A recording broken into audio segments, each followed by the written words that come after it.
কংগ্ৰেছ দলে যোৱা সময়ছোৱাত ৰাইজৰ সমস্যাসমূহ সন্মুখত লৈ পেলাই আমি যুঁজি আহিছোঁ।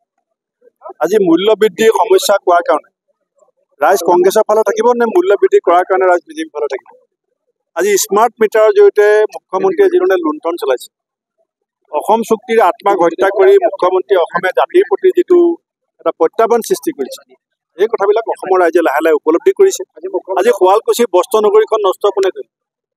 আজি বস্ত্ৰ নগৰী উদ্ধাৰ কৰিবৰ কাৰণে একো প্ৰচেষ্টা নকৰি তেখেতে দুখৰ পৰা হাত সাৰিবৰ কাৰণে জালুকবাৰী সমষ্টিৰ পৰা শুৱালকুছিক উলিয়াই দিয়াৰ ষড়যন্ত্ৰত লিপ্ত হ'ল।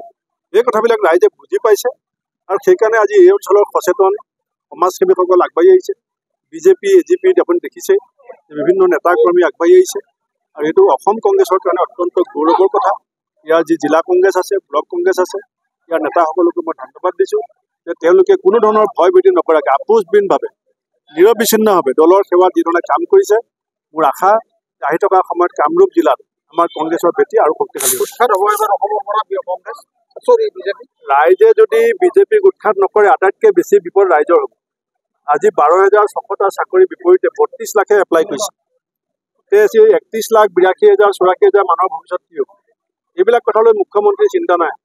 মুখ্যমন্ত্ৰী কেৱল এটাই উদ্দেশ্য, ইলেকশ্যন জিকিবৰ কাৰণে সাম্প্ৰদায়িক বিভাজনৰ ৰাজনীতি, ঘৃণাৰ ৰাজনীতি কৰিব লাগে আৰু সেইটো অসমৰ ৰাইজে বেয়া পাইছে। উচ্ছেদৰ নামত আমি অহা 20 তাৰিখ আমি এখন সভা দিছোঁ, য'ত আমি আইনগত দিশবিলাক পৰ্যালোচনা কৰিম যে কি ধৰণে যিসকল মানুহক উচ্ছেদ কৰা হৈছে তাত আইনী কি কি বিষয়বিলাক আছে আমি এইবিলাক পৰ্যালোচনা কৰিম। আমি কংগ্ৰেছ দলৰ একো স্থিতি লুকাই থোৱা নাই। বিজেপিয়ে কৈছিলে যে 17 তাৰিখে বিজেপি আহিব, 18 তাৰিখে টোপোলা বান্ধিব, বিদেশী যাবগৈ।